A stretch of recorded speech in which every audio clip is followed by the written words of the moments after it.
University of Arizona, where he got a degree, a BS and an MS in microbiology and immunology. He went into the military service and he stayed there for 2.5 years working on some very still classified material. His lovely wife Laura helps him in his business. He had 8 children, 4 grandchildren, and the best material reactivity test in the United States or the world, right, Jess? He has many affiliations about this long. I won't bore you with that. Let's him start. He needs about 1 hour and 45 minutes.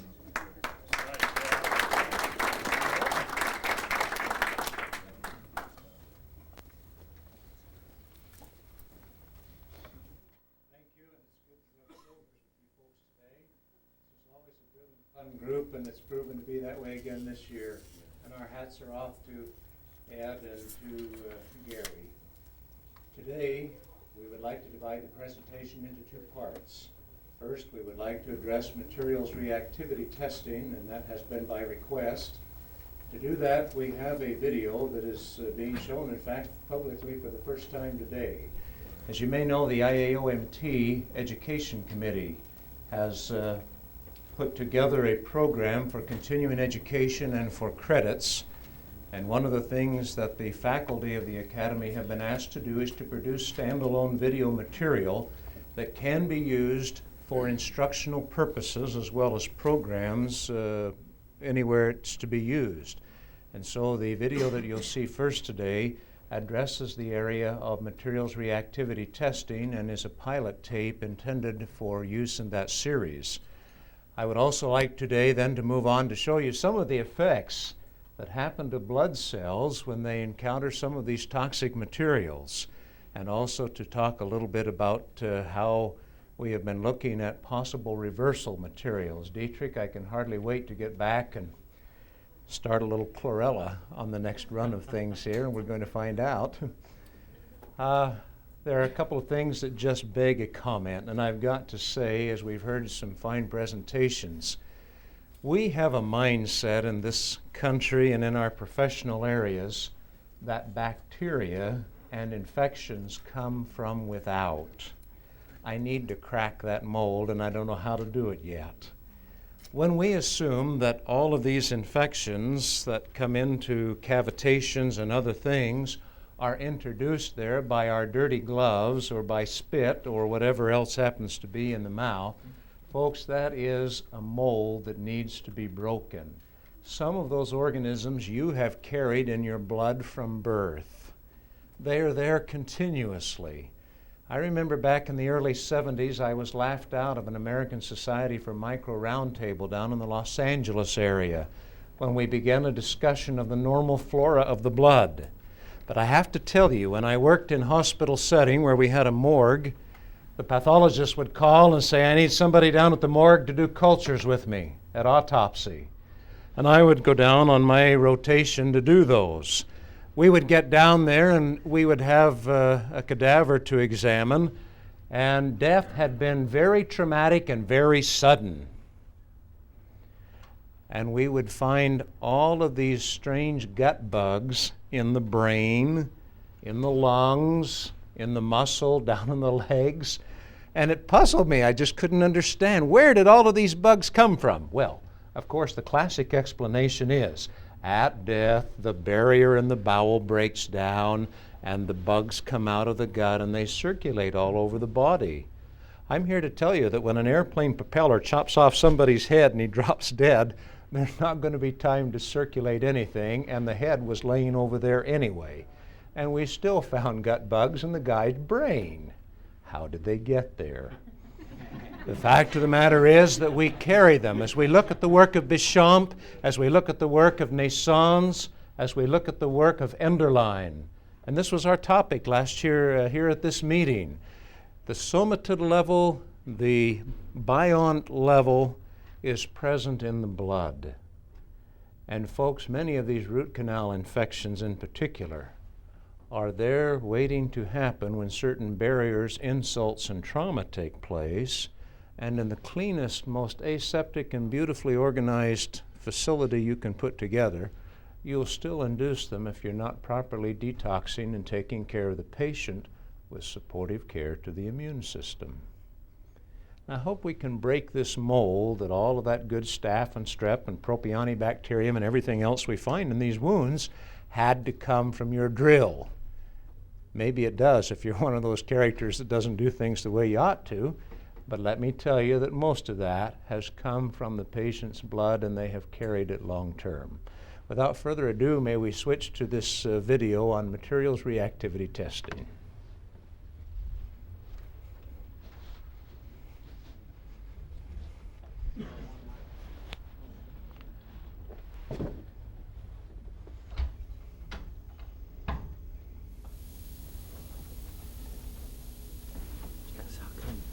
How come anesthetics aren't part of the compatibility test? We'll talk about that.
Dental materials are not all equals.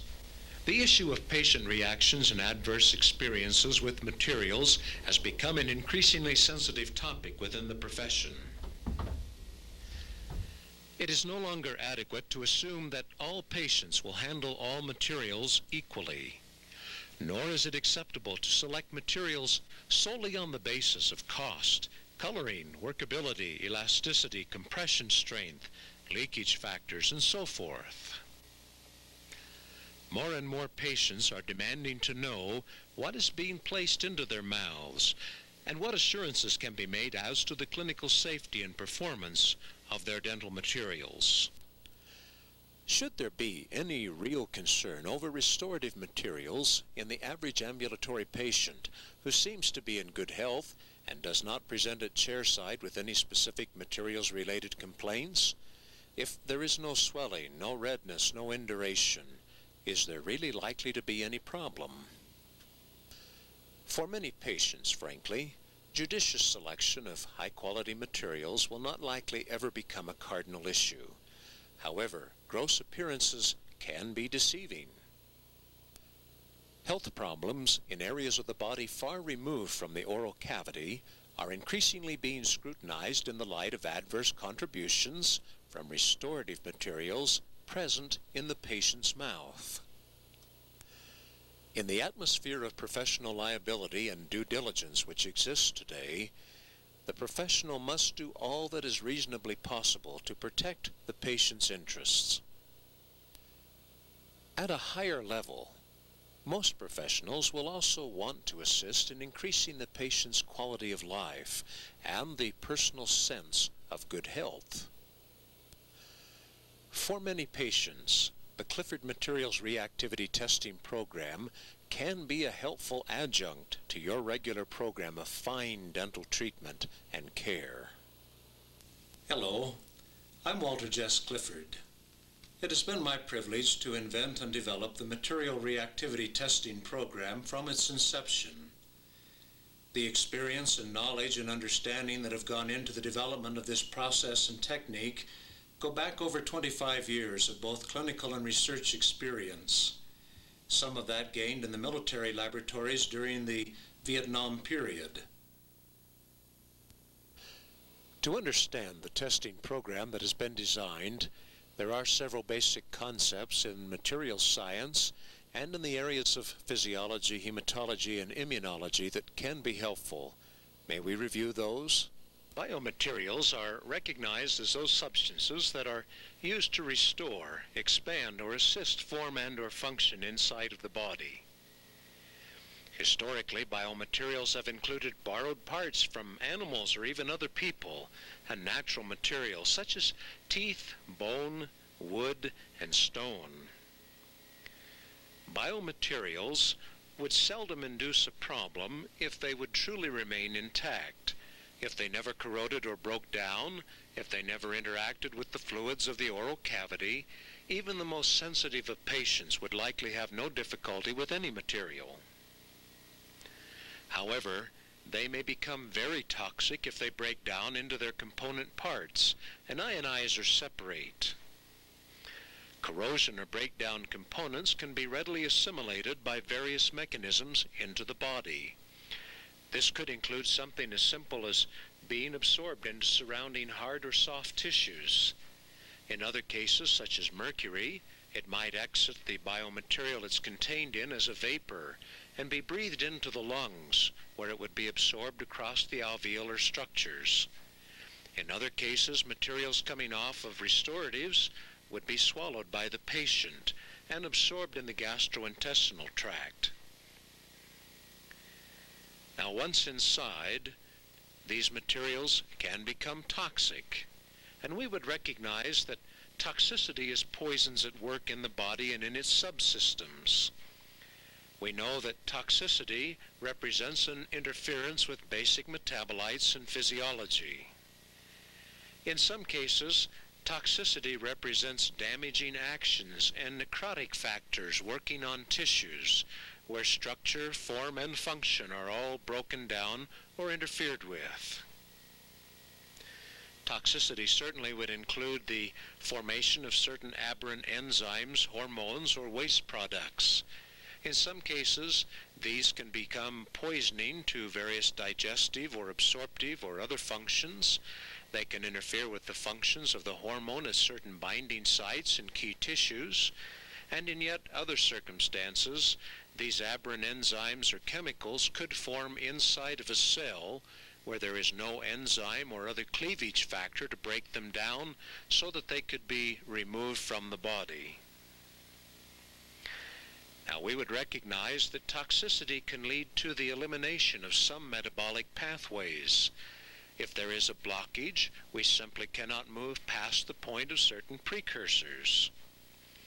We would also recognize that in many cases, alternative pathways could be affected, and sometimes, although there may be a dozen roads that lead to Rome, it may not be possible to use any of them.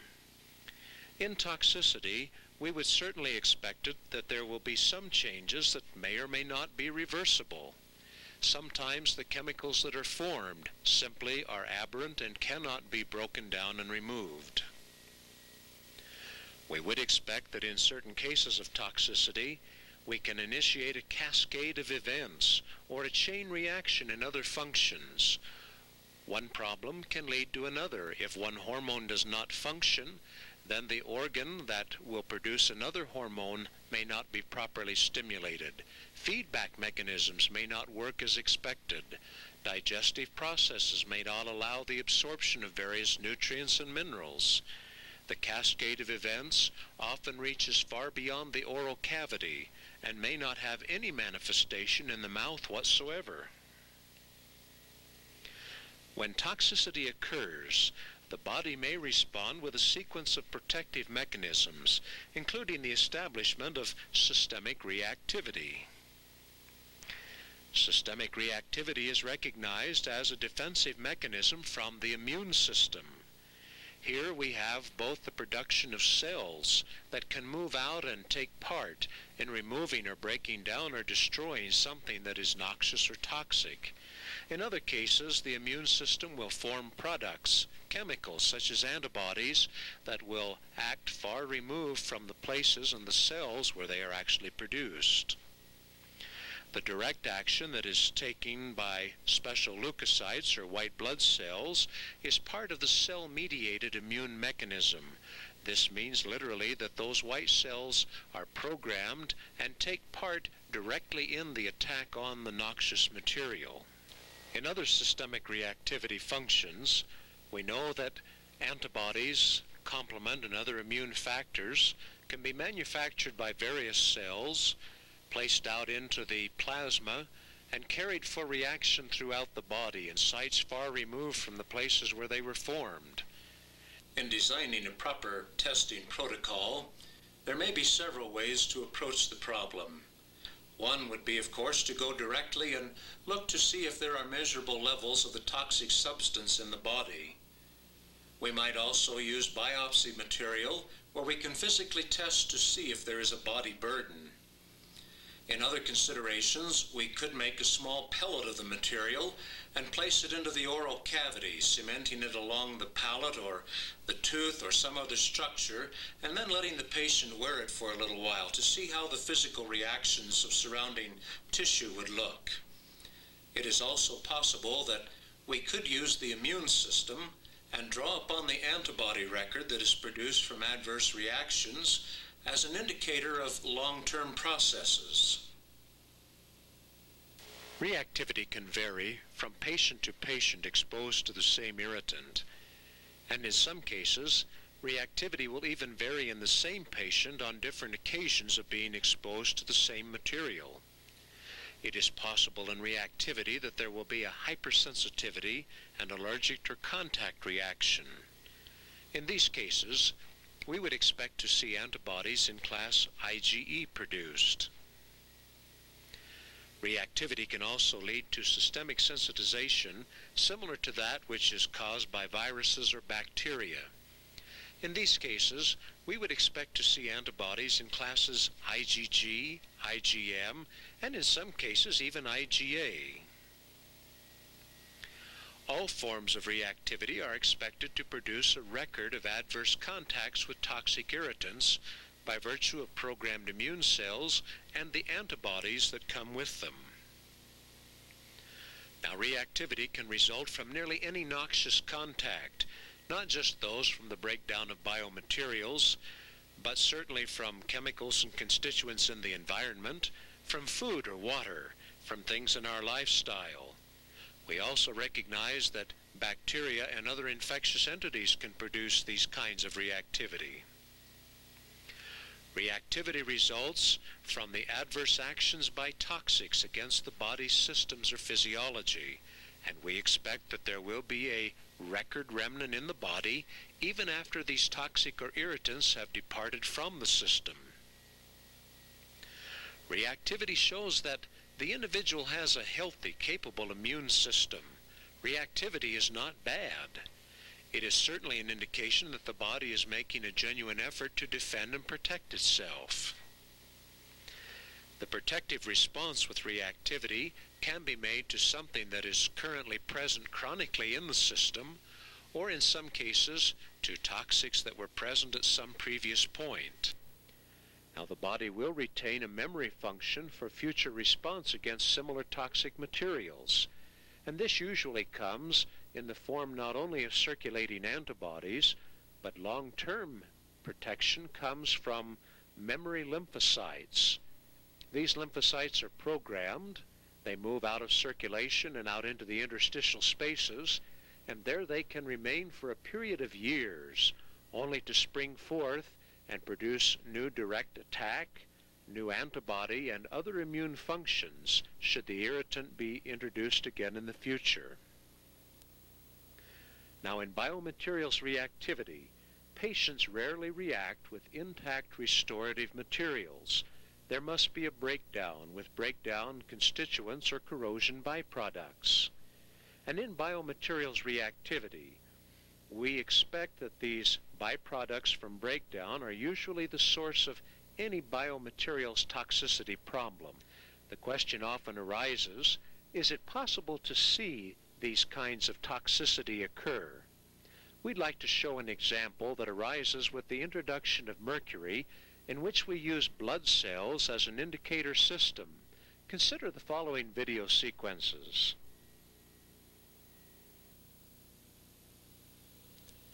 The color that is seen in these images is due to the illuminating system provided by Nissan's microscopy.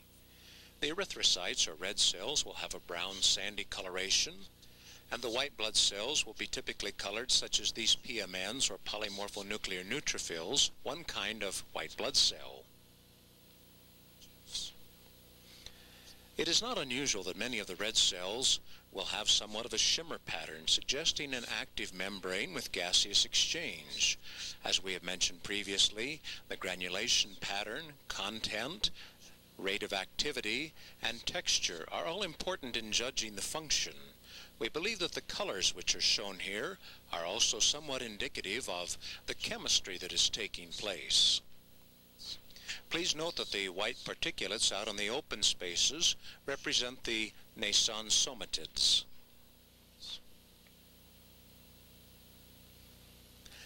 Many of the white blood cells will be motile, especially the PMNs. Please note that the cell just out of center field, moving towards 3 o'clock, is actively in motion. It's dragging a small pellicle behind the cell, and it seems to push its membrane out ahead of itself and then let the content of the PMN flow into it. It is not unusual that we will see the granules within these cells occasionally give off a white or even an orange color.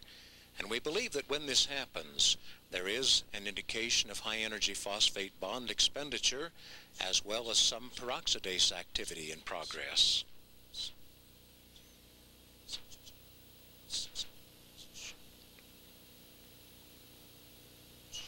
As the cell moves up to the top of the frame towards the RBCs, increasingly we can see the pellicle that is being drugged behind the cell.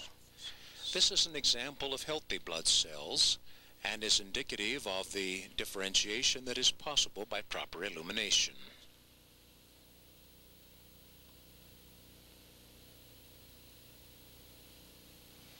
In these particular images, we're especially interested in the microbiology. That is to say, the cellular and mycelial forms that appear in the open spaces between the two columns of red blood cells. We note here that there are some branching forms, and certainly the microbiology is obvious on the left side of the screen.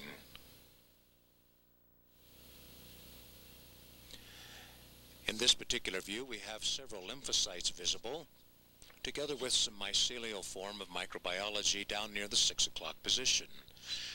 The lymphocyte that is up near center field has the small refractile bodies in its cytoplasm, which Nissan's has suggested not to represent individual virus, but which may be indicative of aggregations of virus. Not unusual that these granules will have a green or yellow cast to them. Sometimes there are interesting phenomena to be seen, even in healthy patients. An example is the PMN, or polymorphonuclear neutrophil, which is now on screen in the center of the field. Please notice the tendril or fibrils that feed out the top. These fibrils have been seen to be in motion, and over the next moment or so, you'll notice that they may tend to fold right down against the cell as if they are sweeping the environment and bringing material into the cell, such as we see around the 10:30 or 11 o'clock position of that cell. It is as if we are bringing material in to be phagocytized. To date, we have not been able to find any reference to this activity in any of the hematology books, and we believe that although these structures may have been seen in fixed and stained specimens, this may be among the first actual video live action that has reflected this activity.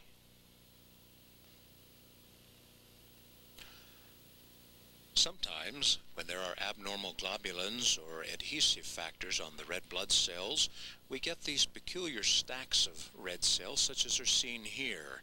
This phenomenon is referred to as rouleau.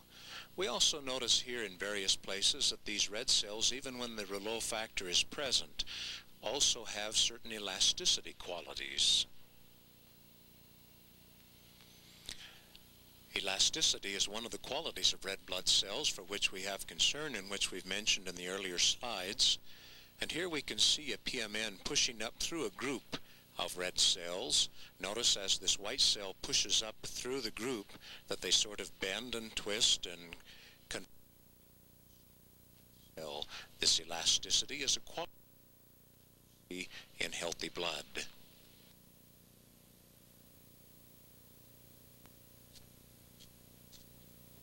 Integrity completely. The membrane will have holes punched in it for various reasons. It will lose its cytoplasm, and we end up with ghost cells, such as those light structures seen just above the main mass of rouleau erythrocytes.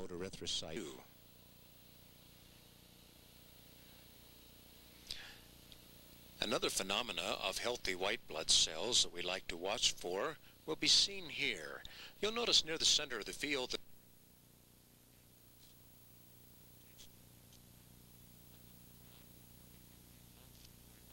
whereby it flows, and you can see it beginning to push its pellicle out towards the 9 o'clock position. As we watch this sequence, that upper cell will begin to flow its cytoplasm and granules and push out towards the 9 o'clock position of this image. This motility function of PMNs allows them to be chemotactically attracted as well as electrotactically attracted, and gives them the capacity to move into the region where they are needed for inflammatory response, for phagocytosis, and other phenomena. You may notice here also, as these granules move along, that the nucleus is being brought along as well. Rather than being bunched up back at the end, it has actually brought the nucleus along at the forefront of where it is pushing the membrane forward. While we do have some activity in the PMN that is left behind near center stage, we also notice that it is not migrating anywhere.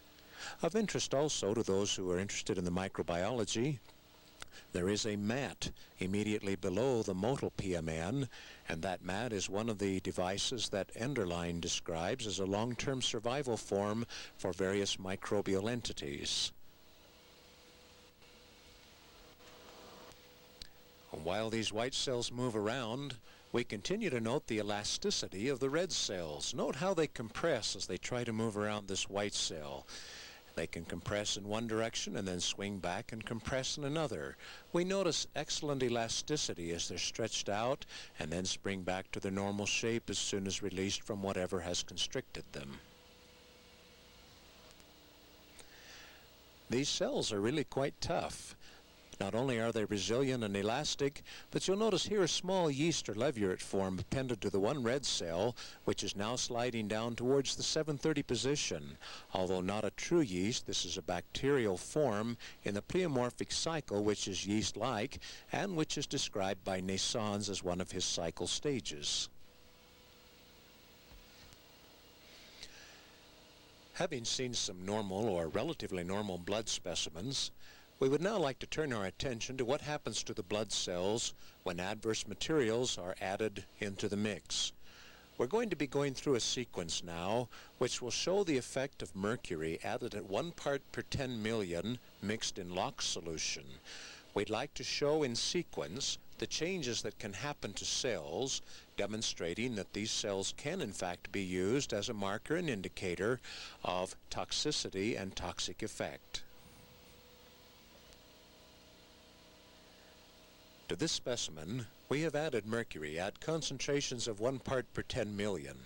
Within 30 to 60 seconds, we begin to see erythrocytes which are undergoing change. We also note that the PMN in this view has taken on an intense white color as high-energy phosphate bond expenditure becomes intense. We note that these changes do not take a great length of time. Within 2 to 4 minutes after exposure to mercury, we note that more and more of the red cells are being affected. The rouleau factor is breaking up. We note some changes in the apparent intensity of activity inside of these PMNs, and we note that the membranes on many of the red cells are being compromised. In 5 to 6 minutes, the changes have become intense. Notice that the membranes have begun to shrink. There is substantial aniso and poikilocytosis, or change in size and shape.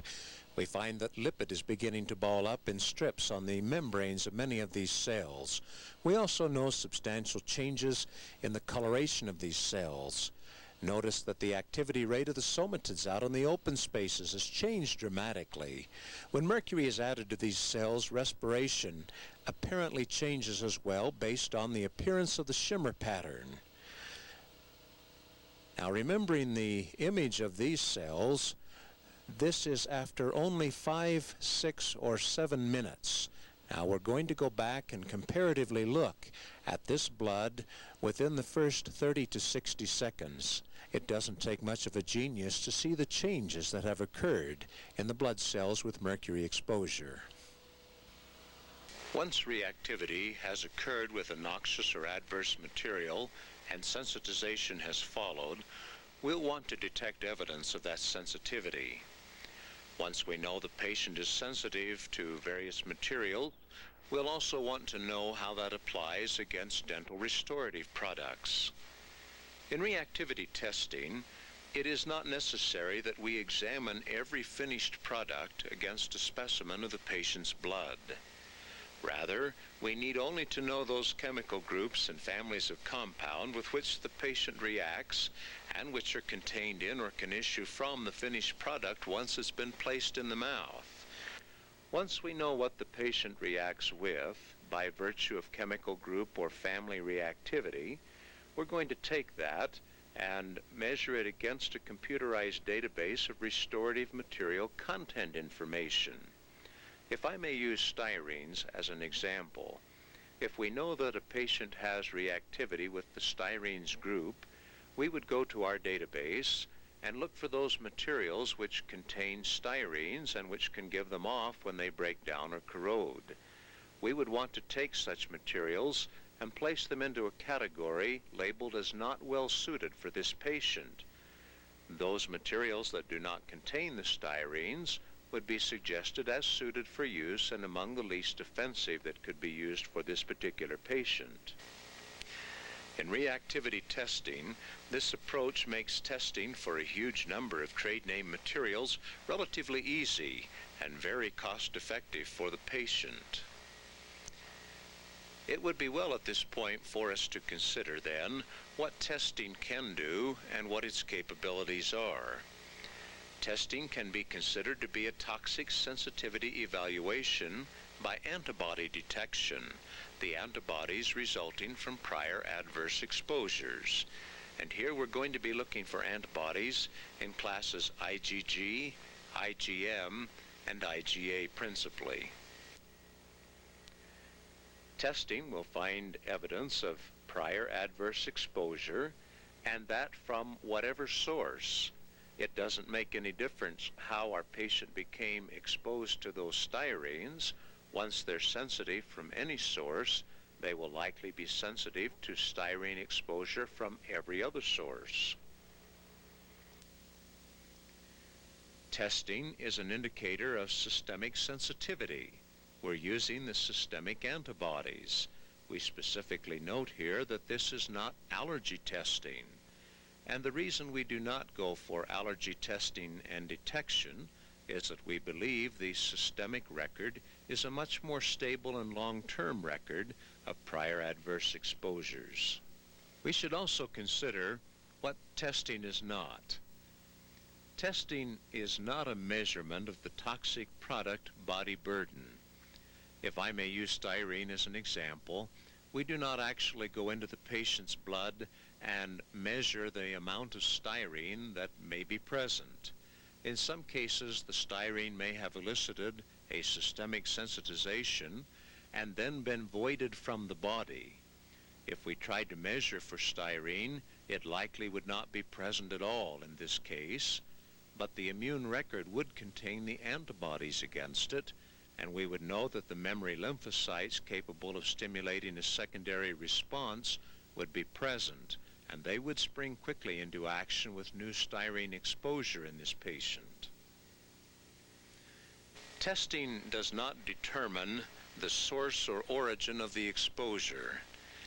We cannot tell that styrene reactivity resulted because of some dental restorative that's been placed.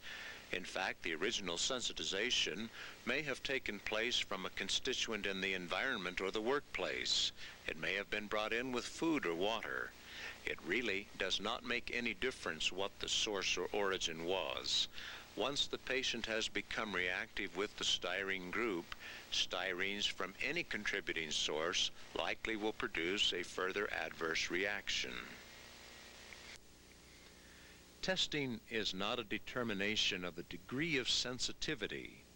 Some have felt to interpret that if we take a sample of the patient's blood to the laboratory bench and detect a large quantity of antibody present, or a high titer, that this means the patient is extremely sensitive to that material.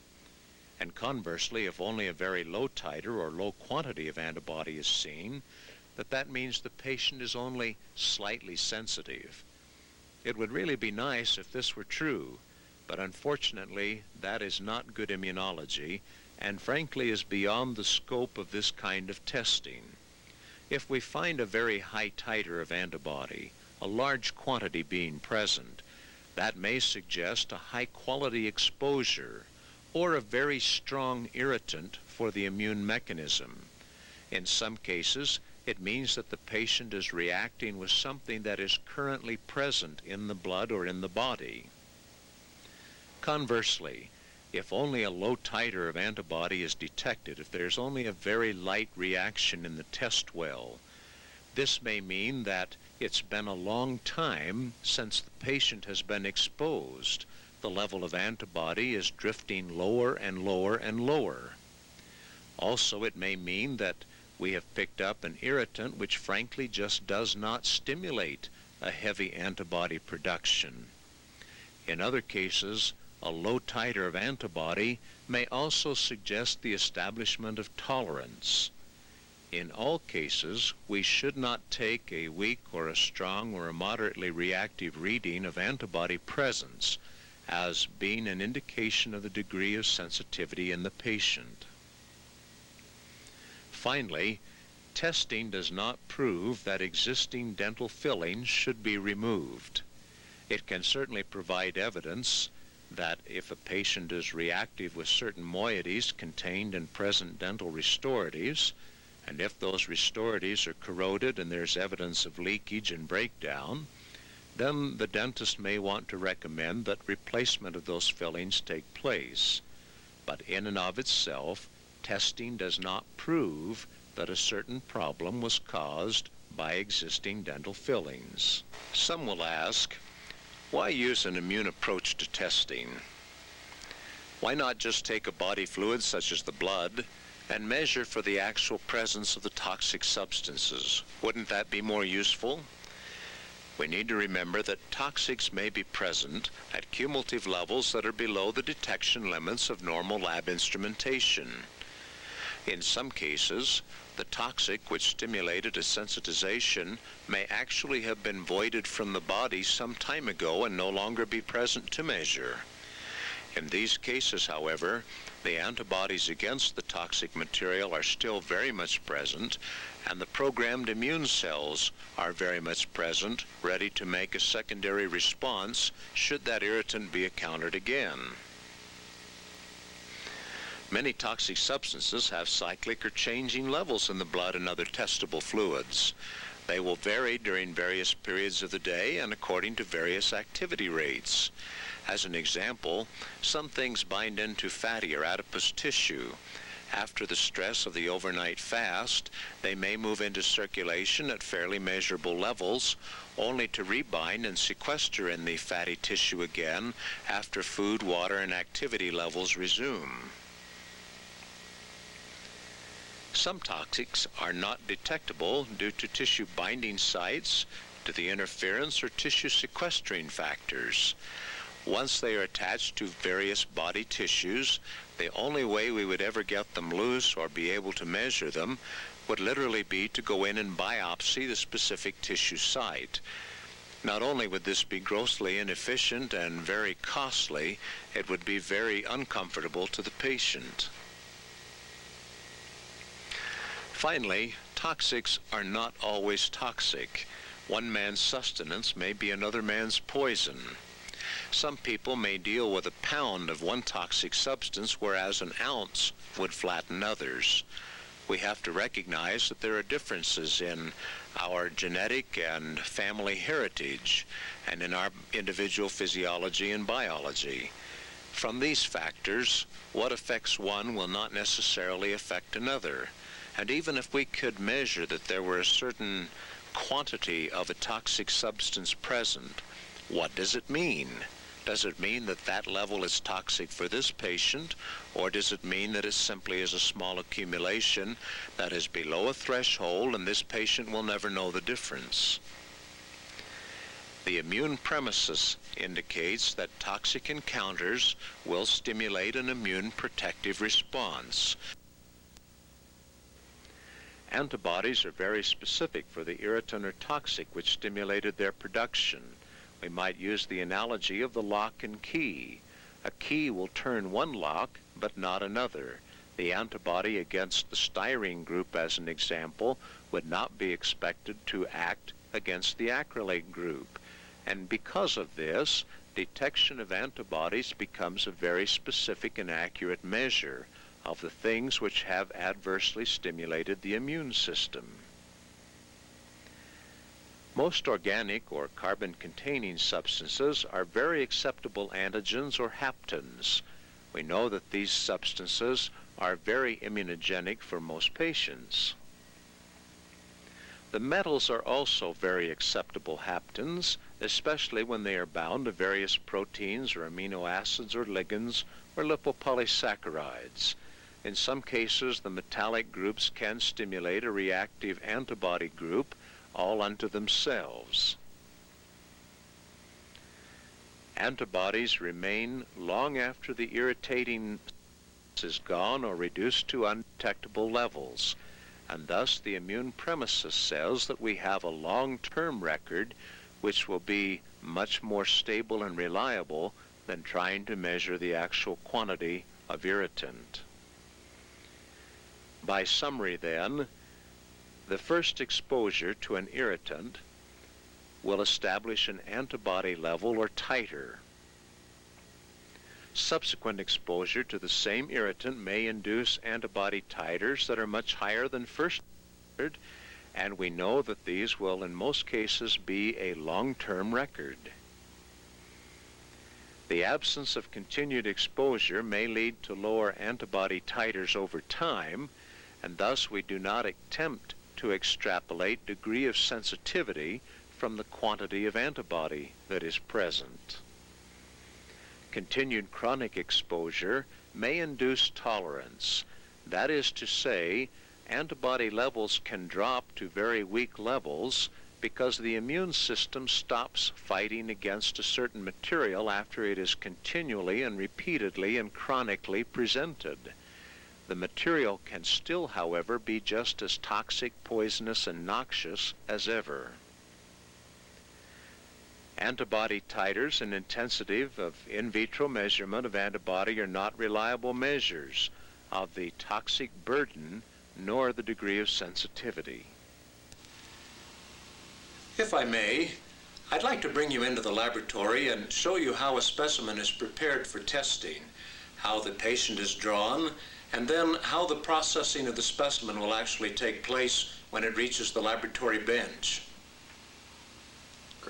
May we consider how a patient might be prepared and what is necessary to obtain the specimen to have testing performed.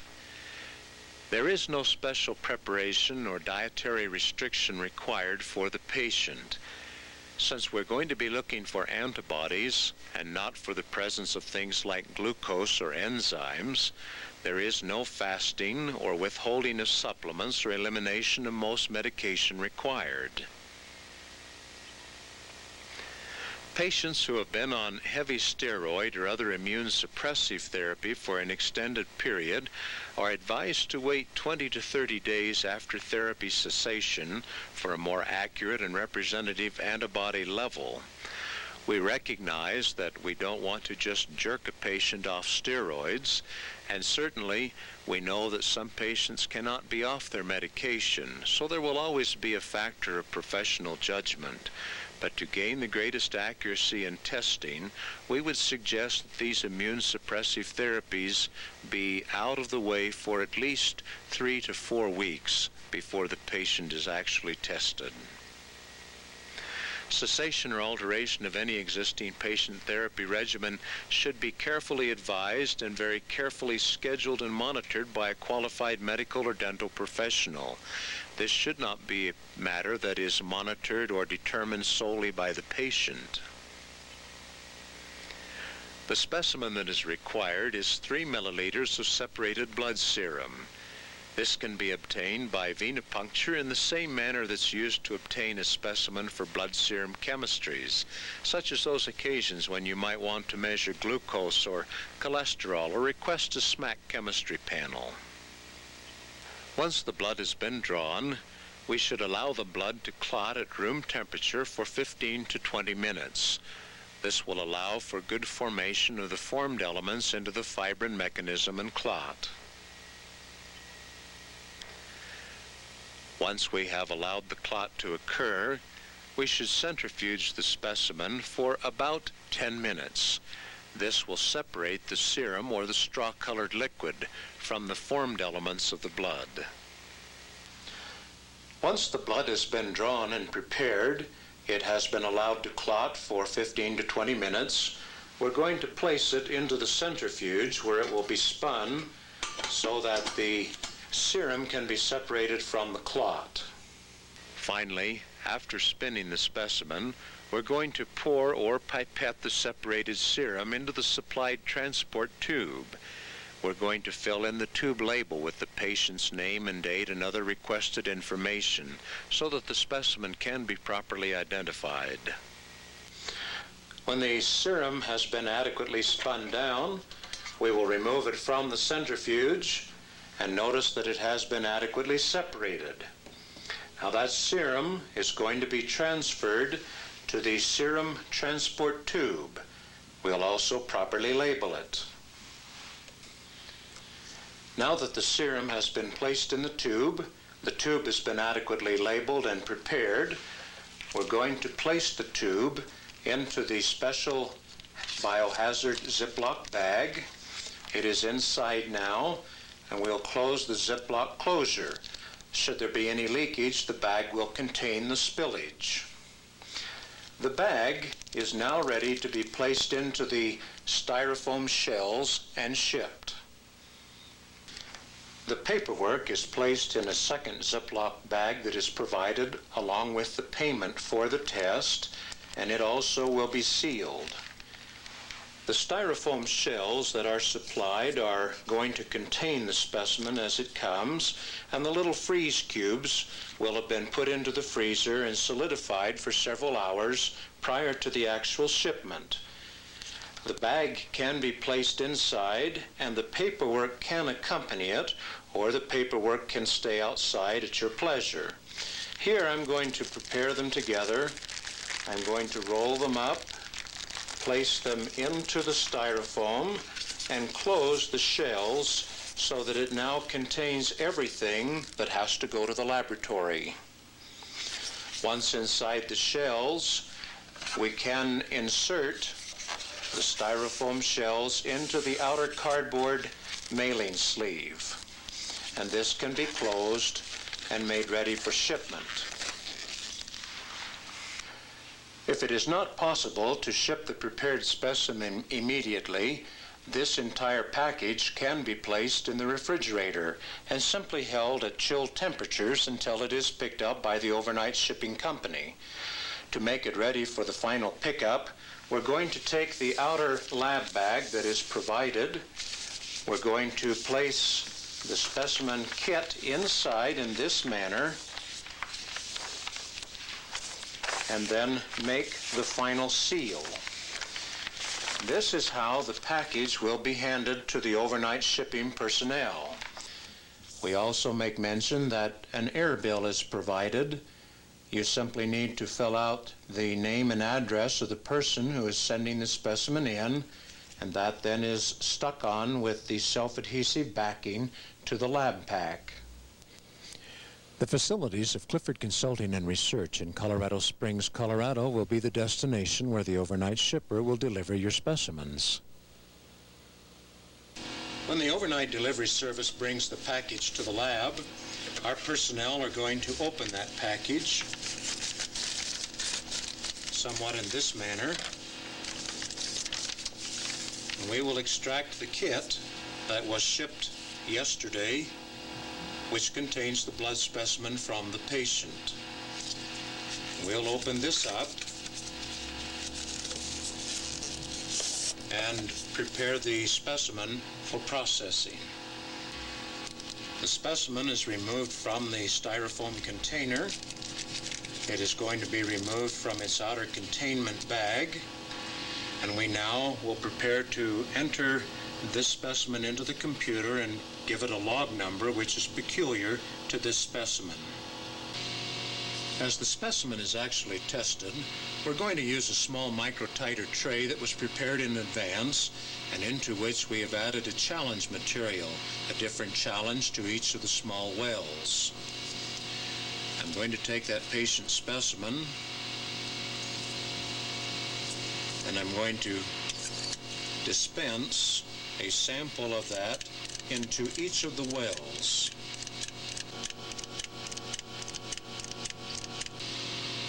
Now that the patient specimen has been mixed together in the tray with the samples, we're going to give it just a little bit of mixing action.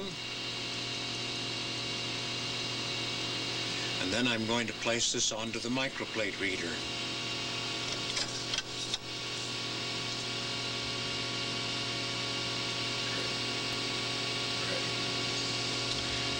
Having loaded into the plate reader, we'll now initiate the reading.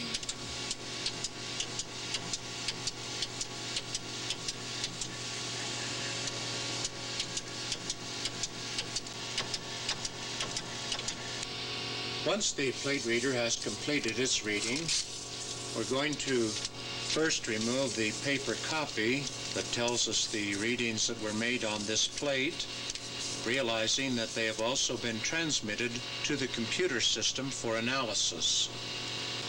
In our system, we also remove this plate, not relying solely on the microplate reader, but now we're actually going to examine this plate by eye in the hands of a trained immunologist, where we can differentiate between precipitation and agglutination and other phenomenon that the density reading device is not able to distinguish. This allows us to get a much greater level of accuracy.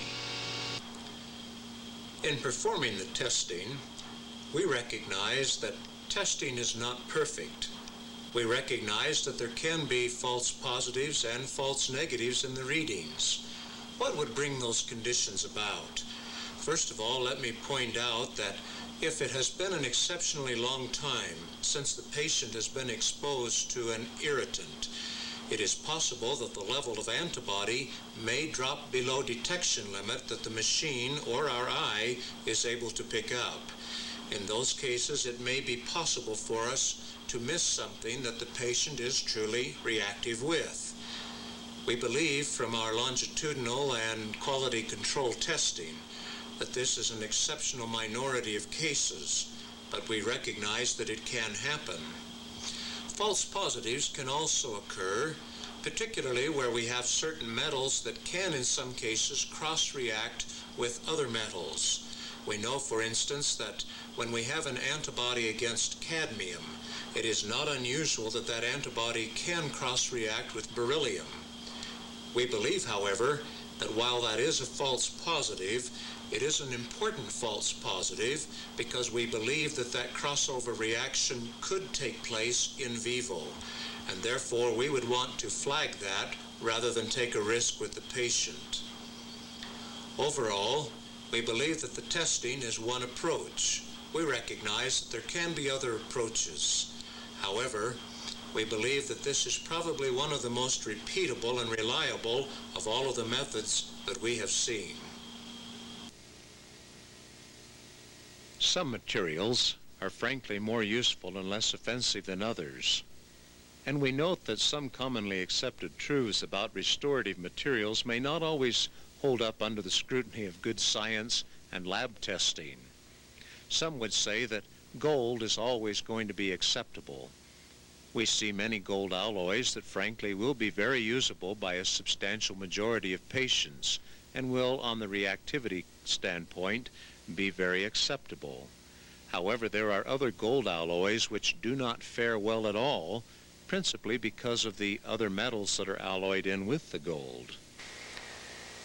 To determine some of the metals that are most useful for the majority of patients, we recently took the data from some 3,420 patients and combined it together. In the statistical analysis which came from that data, we find that titanium, platinum, and gold are among the least offensive metals tested. However, we note that even these metals do not have 100% acceptability. There will be patients who react with titanium, platinum, and gold. We also notice from this graphic that palladium, iridium, ruthenium, and silver can be very useful for some patients. It is interesting that with silver, nearly 20% of the patients have shown some degree of reactivity.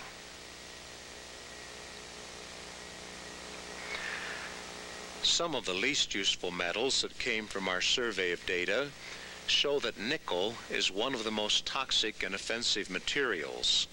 We also notice that tin, copper, aluminum, zinc, gallium, and cadmium have scored less than satisfactorily with a majority of patients.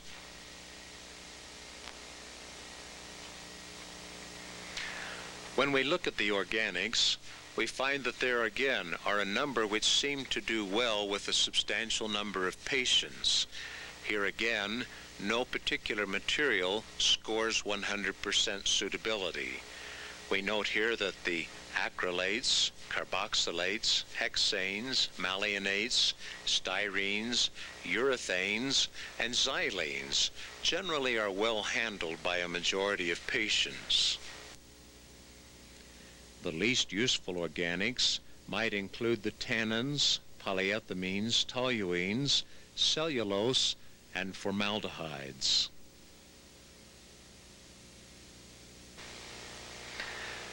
The question is always brought up, what about amalgam? Based on the data that we have from some 3,420 patients, we show that taken across the board, amalgam does not score well for the vast majority of patients. We show that only about 11 or 12% of patients seem to be able to deal with mercury in commonly exposed levels.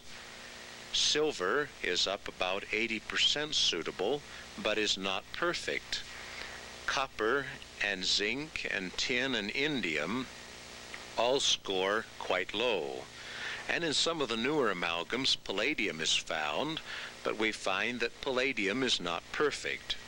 Some will say, how can I adversely react with copper and zinc, something that I need for good health? We suggest that these reactivities are due to the form in which the patient is exposed to copper and zinc. We generally suggest that the oxides, the chlorides, the sulfates, the phosphates, and the nitrates are not suitable exposures, and these are the common corrosion salt forms of these metals.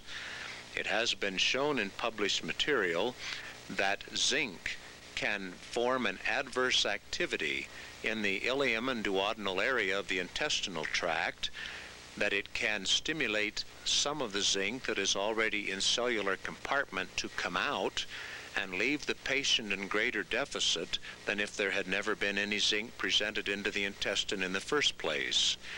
We suspect that when copper and zinc and other essential metals are shown to be reactive, that these patients likely are in deficit and in need of supplementation with these metals.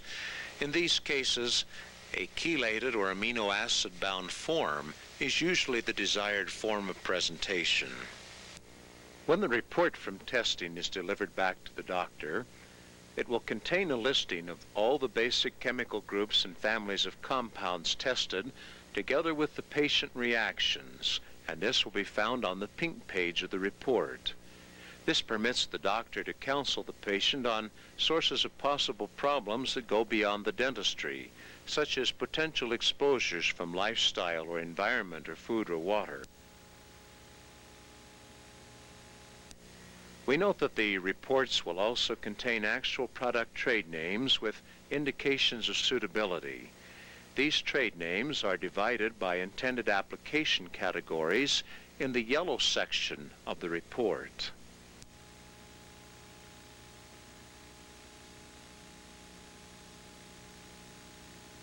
And in the report, all the trade names that have been reported back up in the categorical section will be listed alphabetically in a single master list with simple suited or not suited indications in the blue section of the report. This means that when a doctor knows that a certain product is desired, there is no need to go through all of the categorical pages searching for that product name. We simply go to the blue section and check it alphabetically. When we mention trade names in the report, the mention of these product names does not constitute a universal product endorsement. It simply indicates that we have either found it to be suitable or not well suited to this specific and individual patient, and those findings do not necessarily apply to any other patient. Some products which are very good for low reactivity may not be the best for strength and aesthetics and electrical characteristics.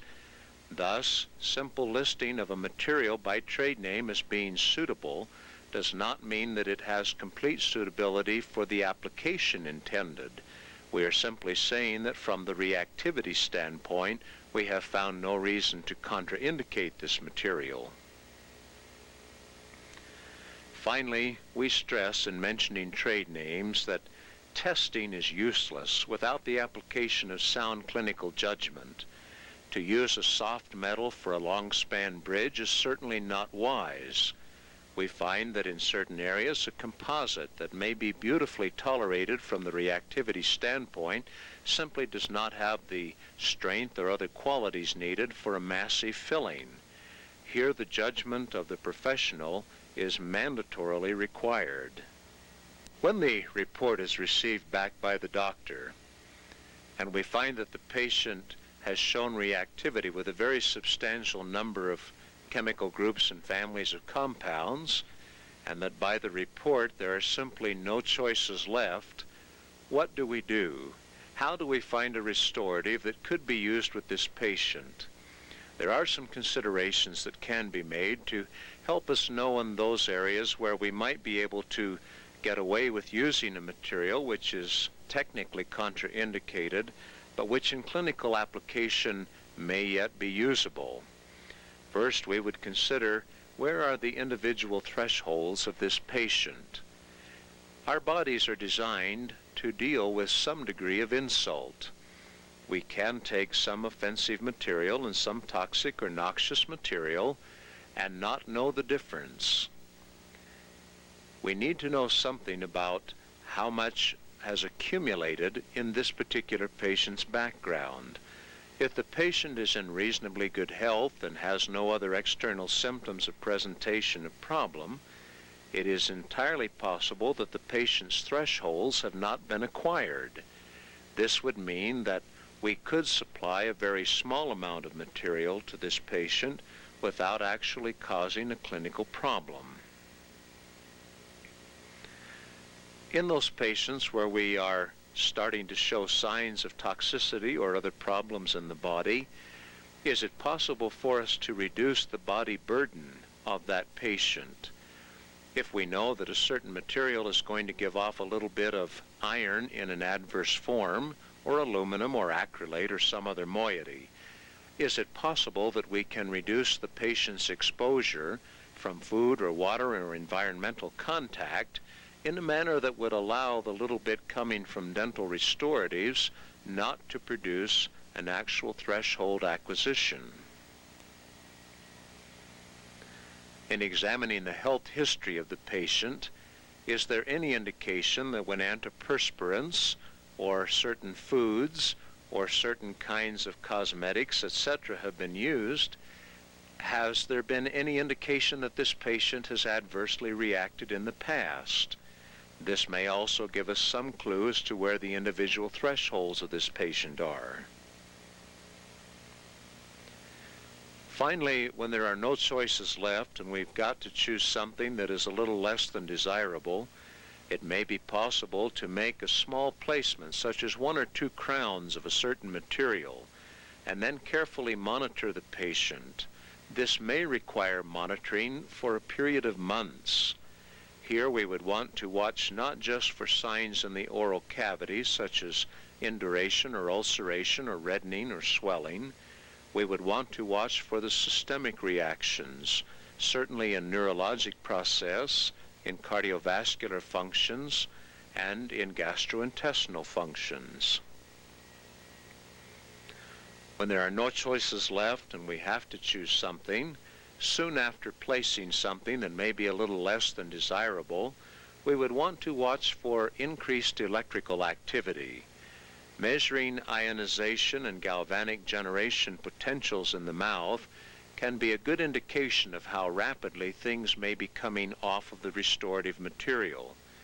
It may be that if the electrical levels are extremely low, that this patient will not give off material fast enough with their individual nature and the condition of their oral cavity to ever build up enough body burden to become a problem. Finally, are there some materials that seem to be more fudgeable than others? And frankly, the answer is yes. Iron, lithium, molybdenum, rubidium, selenium, strontium, and zirconium have been shown to be those that, even when producing symptoms, are not generally as severe as other materials. And if we had to make a tough choice where we're going to use something that is contraindicated, the doctor may want to look at these individual materials or components as being those that could be used with the least degree of offensiveness for many patients. Test results are not universal. They are intended only for the patient from whom the blood specimen came. Reports actually vary from patient to patient. We have known circumstances where some doctors have tested a patient, gotten a report back, copied that report, and then tried to apply it to the next 100 patients that came in the door. Remember that one man's meat may be another man's poison, and thresholds, individual reactivities, genetic and familial heritage vary from patient to patient. Mention of a trade name suitability for a patient is neither a universal endorsement nor a rejection of that product for others. Clifford Materials reactivity testing can be ordered through any dentist, physician, or healthcare professional who is permitted by law in the state of origin to prescribe laboratory testing. In some areas, this may include the chiropractic profession, nurse practitioners, physician's assistants, and others. We're happy to share this information with you and trust that as you have the opportunity to use the Clifford Materials reactivity testing, that it will help you in your work and that it will help to improve the quality of life for your patients.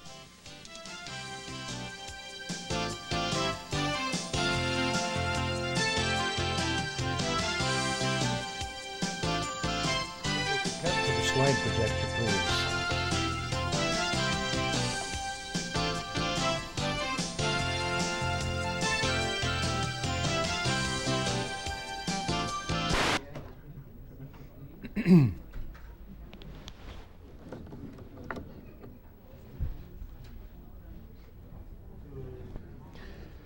While the slides are getting ready to come up, several areas that we have considerable interest in have been in the use of blood cells and other factors to monitor the effect of toxic materials. We've also been very interested in the effect of toxics on the microbiology, particularly as it occurs in the blood. We have been very interested to know if there are things that are able to reverse some of the toxic conditions once they occur.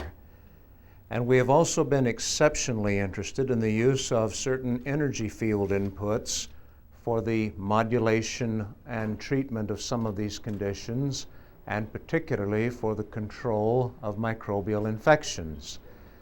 This is the fun part of the work. We can't always get away with talking about some of these things, but in this group I suspect we can. Welcome to Colorado Springs, Pikes Peak in the background. This time of year there's snow on it. Our facility is located with 1,900 square feet where we have both the testing and a research lab. And if we get tired of working, just across the street is a Cimarron Hills golf course. And when you get tired of everything that's going on, it's convenient if you wanted just to shuttle across and pick up the 5th hole. Now I'd like to talk with you very quickly about some adverse effects of materials on blood and other microbial cells. There's such a thing as pathological skepticism, and I love this quote. I just picked it up a couple months ago. But in the kind of work that many of us do, our colleagues are extremely skeptical. Nothing we want to put forth really works, right? Edmund Storms said this, and I wish I could get everybody to remember it. There's such a thing as pathological skepticism, and it's just as bad and damaging as so-called pathological science. Next time one of your guys next door that practices in the other office pops this on you, pop that one back at him. I'd like to just mention briefly the Naissance microscopy because it is the system in which we do most of our work. The properly modified dark field condenser is key to the Naissance unit, and to do proper Naissance work it is mandatory that we have mercury vapor lighting. Some have bought the condenser but then tried to work with a quartz halogen light source and it doesn't work.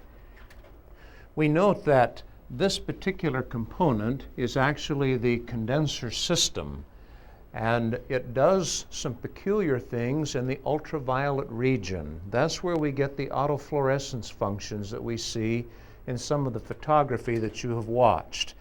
The lighting system, which is shown here in this and its controller, is in fact more expensive than the microscope itself is. We note that in Naissance microscopy you do need an iris-equipped oil immersion objective and that all of your optics must be fluorescence qualified. The autofluorescence functions will wreak havoc and you will not get good color if this is not carefully observed. We note here that we have not only used the Nikon body, but I actually have an Olympus objective, and we have gone to mix and match where necessary to get the things that we need. We suggest the use of 15 or 20 XI pieces, and we also like to have the trinocular head for television feed. The television system is where color will be substantially enhanced. And in our particular system, we use the simplest of the Nikon trinoc heads. This is the television camera.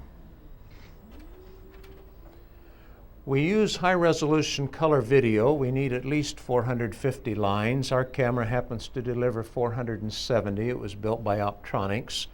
And you use a high-resolution color monitor. Doing this work in black and white, folks, cuts a whole lot of the utility and usability out. And the camera system here, again, cost more than the microscope did. You can buy the basic model, which is what we had to buy because I couldn't afford anything else, and it runs about $5,000. We use high-grade fluorescence-qualified glass slides and cover slips. Some of you buy the cheapest slides you can get. And if you're going to do this kind of work, you're going to be disappointed. The slides can ruin the transmission of some of the beauty in the ultraviolet end, and that is required for this kind of microscopy. Finally, the optional color video recording system should be used for permanent record. And I regret today, Ed or Rana, wherever you are, I wish you'd told me you had Super VHS available and I'd have brought better tape. We stepped everything down to VHS, and so the resolution you've seen here today was not quite as good as it is when it comes out. We use a Super VHS recording system. In performing this kind of exam, we also will employ several other instruments. We like to do frequency counting and waveform monitoring, particularly when we're doing energy input for the microbiology studies. And I'll say a little more about that. Every time my sweet wife, who's sitting over on the side here, looks at this desk, she says, "There is my Cadillac." And she's about right. There's enough right there on that desk and bench to buy a nice new Caddy. Many materials are bioreactive and had adverse effects on the blood cells. However, none are any more severe than mercury can be. In the video, and I'm not going to stop to go back to this now for time, we have seen dramatic changes in cell membrane, and mercury is one of the worst.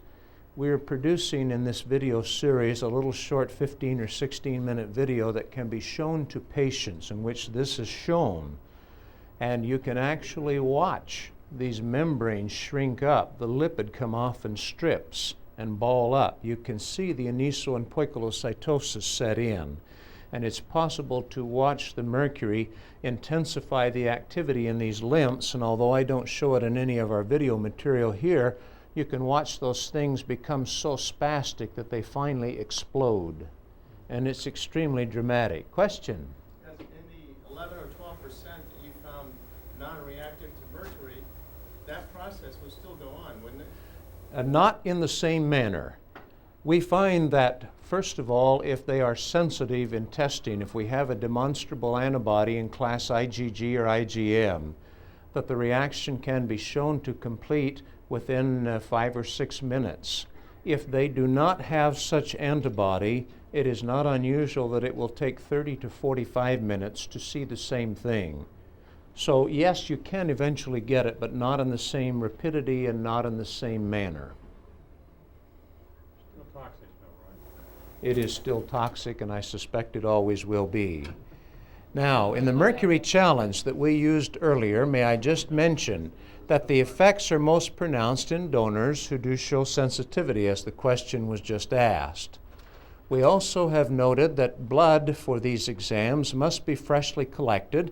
We like it as a whole blood. We've used heparinized and citrated specimens. We find that the whole blood is proper. The most important part of the exam takes place in the first 10 minutes. You must be finished with the microbiology within 30 minutes, or you get a microbial zoo as the blood comes out of the body's force field and enters into the death phase of destruction.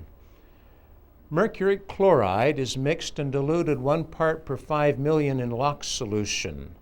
That LOX solution is a modified physiosaline, and some say, why don't you just use physiosaline? LOX solution is much more supportive to the microbiology, and so we use it consistently in our lab.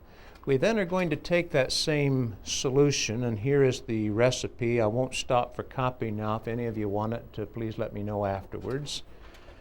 And we're going to take an equal amount of fresh blood and LOX solution and mix them for a final concentration of 1 part per 10 million. Why that concentration? We found that all of the authorities, the American Dental Association and such other august bodies, tell us that 1 part per million is safe. At 1 part per million, mercury doesn't hurt anything. And so for all of our studies, we went 1 order of magnitude more dilute to 1 part per 10 million. And I hope in February some of them will come over and watch the tape, because we're going to show it to them. The following video you have already seen. Please remember that these tests are done in vitro. The homeostatic factors of the body are absent, and various protective factors are not there. People often come up after they see these tapes and they say, why doesn't my blood look atrocious? I've had amalgams for 35 years.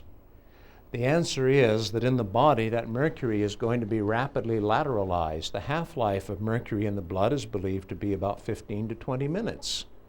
And then it laterals off to the kidney or neurologic tissue or adipose tissue or other binding sites.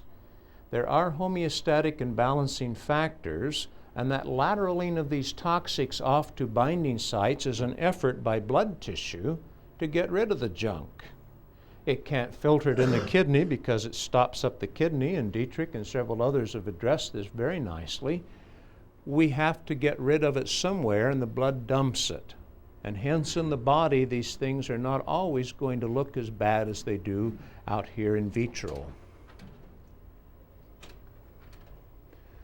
Now, other adverse factors should be considered because mercury is not alone in its ability to be the nasty guy. Other metals can act against each other and against mercury electromotively to produce an active ionized or salt form of other toxics. I would suggest to you that nickel, fluoride, aluminum, cadmium, beryllium, thallium, and possibly tantalum can be as bad or worse than mercury ever thought of being. And those are things that we wrap up in your orthodontic wires, that we wrap up into non-precious crowns that we save the patient a few bucks by using. They can be wrapped up in some gold alloys. They certainly are going to be present in stainless steel. And if you happen to buy that good cheap stuff from Eastern Europe as a glaze for your porcelains and ceramics, they still put uranium and things like that in because it has a nice lucency and makes those things look so beautiful and polished so nice. Folks, there are things other than mercury that can be just as severe. Various organics can bind and carry metals as well as providing toxic actions of their own. Let me tell you that in order to get a photo cure, we're going to have to throw some hexane or some toluene or some xylene or something of that ilk into the mixture. A dual cure or a photo cure has to have it. Toluene is tolerated at less than 5% of the population. And some of the earlier materials, especially in the photocure composites and cements and glass products, had tons of toluene. And that can be just as bad as mercury. The inability to detoxify is another consideration. Toxic products held in the body contribute to certain secondary activities, and they do interfere with the homeostasis of the body. Now, the following video demonstrates the effects of a variety of moieties on blood cells. I'd like to cut here to the video so that you can see what we have found in our research work as to what happens when you throw aluminum or gold or tin at these cells in the same way that we have already thrown the mercury at them.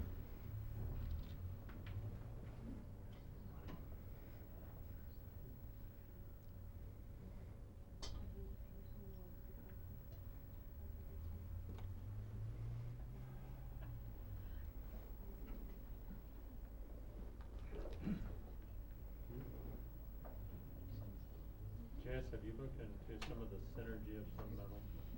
Yes.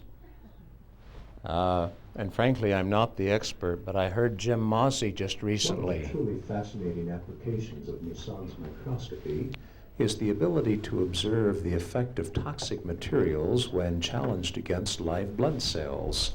Here are some relatively normal red blood cells from an apparently healthy donor. We have inserted a timer so that you can tell in real time the typical motion and speed with which things happen. In the images which follow, we're going to take some blood from a pool of healthy donors, and one by one we're going to introduce some challenges to show you what happens when toxic materials are introduced into the presence of live blood cells. We're going to use concentrations of 1/10 part per million or 1 part per 10 million, remembering that various regulatory and government agencies say that 1 part per million exposure level of toxic metals and other materials is completely safe. These red blood cells came from the same apparently healthy donor that you just saw a moment ago, except that they have been challenged now for about 60 seconds with aluminum at 1 part per 10 million dissolved in LOX solution. We notice immediately that there is a dramatic change in the color and in the shimmer rate of the membranes. There is marked aniso and poikilocytosis present. It would appear that in many of these cells, the lipids lining the membrane have begun to ball up, and it is obvious that many of these cells are probably damaged beyond any recoverable point. These cells have been exposed in a similar manner, except that beryllium was the challenge rather than aluminum. Notice the shift in color in the white blood cell, the PMN that is present, in the complete loss of the shimmer pattern in the red blood cells, and we also notice that there is a dramatic change in the number of apparent somatids that are out in the black spaces. Beryllium is known to be extremely toxic, and it would appear here with a little aniso and poikilocytosis that membrane function has been substantially altered by its presence. When a fresh blood specimen is exposed to cadmium, we find again that there are marked changes. The shimmer pattern is not entirely lost here, and we notice that there is also some normal modicum of coloring in some of the cells. However, it is apparent that some of the membranes have begun to be compromised. A few of the cells even show some evidence that lipid strings are now beginning to show on the outside of the membrane structure themselves.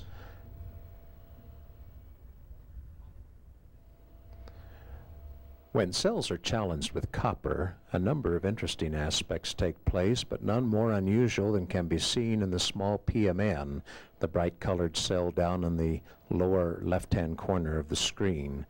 You'll notice that the coloring has changed from normal cells shown earlier. The activity rate is dramatically increased. In the Nissan's illumination system, when we see the loss of the blue-violet color and the increase in white and yellow and orange color, this is suggestive to us of high peroxidase activity in the cell. We also associate this condition with the general loss of lysozymal activity in the cell. Red blood cells that are exposed to copper also show marked aniso and poikilocytosis, degeneration of the membrane, and we notice that the shimmer quality is lost along with much of their color. Copper is not the only irritant that greatly enhances the metabolic rate of PMNs. Here fluoride has been applied, and by spot spectral analysis, we know that there is an extremely high expenditure of phosphate bonding. Red blood cells that are exposed to fluoride show a very peculiar clumping action, not the normal rouleau or other factors we expect with heparin, but here you will see that there is a very strange aggregation, and only after substantial mechanical teasing can we actually begin to see individual cells. Fluoride-exposed red blood cells also tend to round up. Instead of being donut-shaped in the traditional erythrocyte fashion, you'll notice that many of these cells are now almost spherical or have only slight dimples. There is also the formation of some substantial crystalline material, which is as yet unidentified. After prolonged exposure of perhaps 12 to 15 minutes, we begin to see some of the same changes that we have seen with metals. These cells are still functional, but it is very apparent from their coloration and from their activity that they no longer have the same function as the healthy donor did at the beginning of these images. If left alone for perhaps half an hour, these cells which were mechanically teased apart tend to regroup and reclump. Their thickness becomes so intense that the hemoglobin actually starts to give coloration all from its own.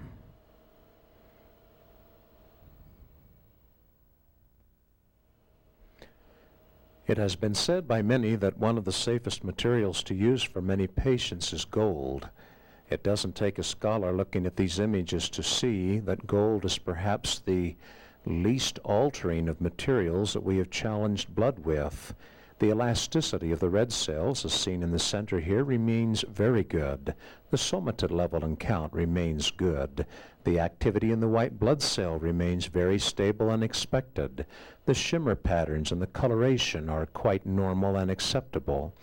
It would appear that where there is no sensitization to gold, gold may in fact be truly the noble metal of dentistry.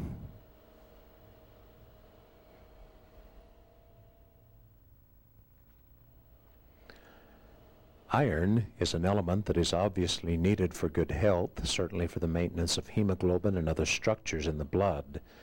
But when exposed in the chloride or sulfate or oxide or nitrate forms, iron can have a very deleterious effect on the red blood cells. Here we notice thickening of the membranes, we notice deformation of some cells, and we notice that there is in fact corruption of the content of a number of the red blood cells. Patients can have a sensitivity to iron.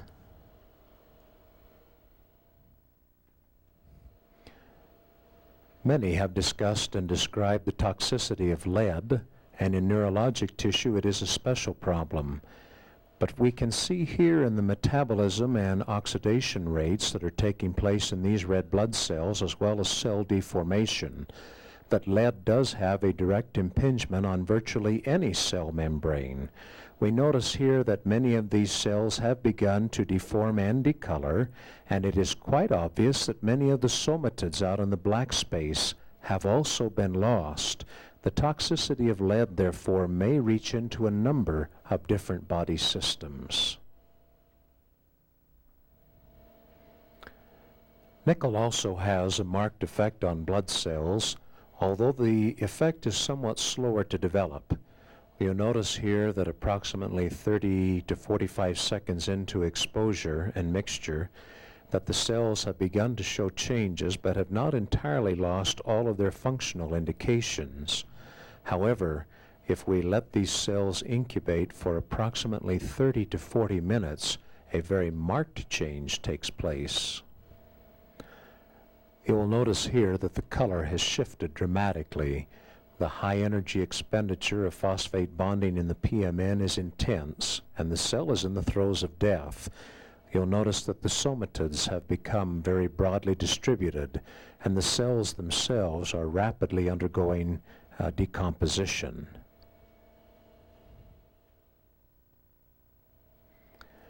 One of the areas that is always of extreme interest is that of mercury, and there is good reason to have concern. These cells show the very marked and defined changes that even 1 part per 10 million mercury in LOX solution can have on red blood cells. The changes in the thickness of the membrane, the changes in metabolism rate, shifts in color, aniso and poikilocytosis, the very dramatic drop in the number of somatids in the black spaces is of extreme interest. We find that mercury, in fact, is one of the most directly toxic of all the materials.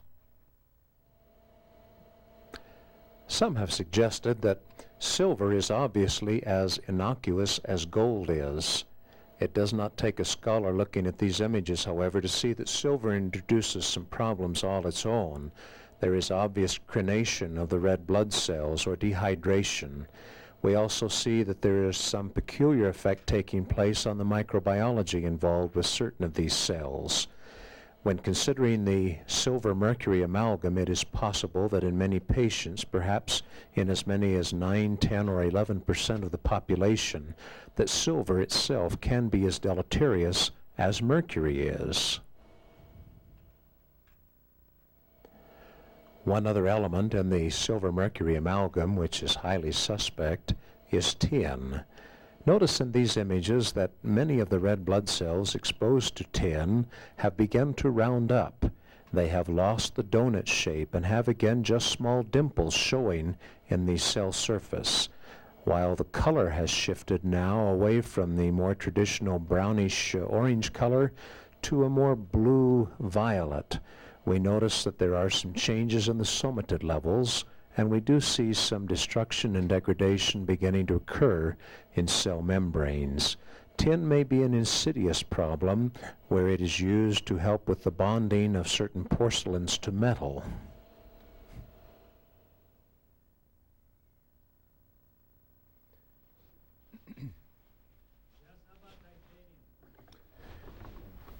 Titanium will come close to platinum and gold.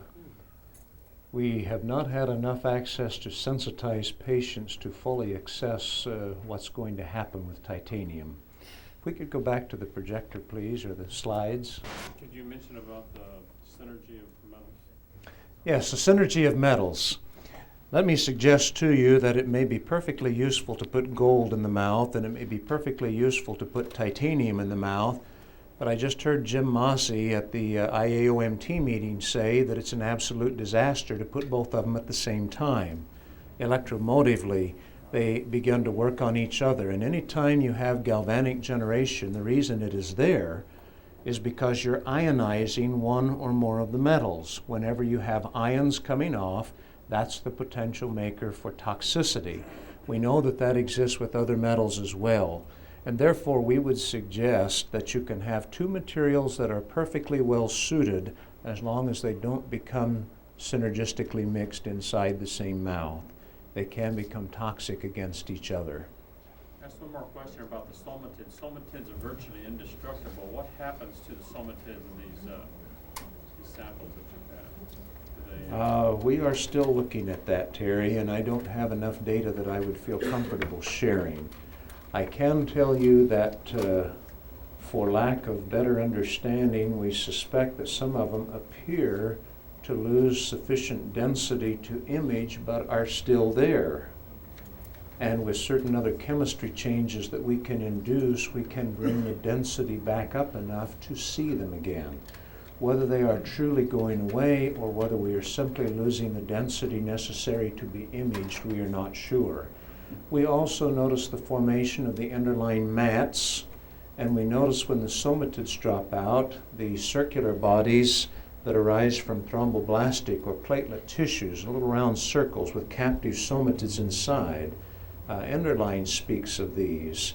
We notice that those dramatically increase, and it is not unusual after monitoring those for a short period of time that if you can balance the solution and get a little dilution of the irritant, that we can actually see those somatids over a period of about 30 to 60 minutes begin to transition to a rod-form bacterium, and thus the exposure to these toxic materials may actually serve as a triggering event, a blocking event to the immune factors that allows the organisms out of Nissan's microcycle and down into macrocycle.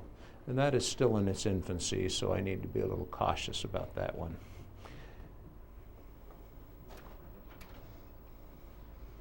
You ever notice how you feel like you've lost all of your empowerment when you push the button and nothing happens?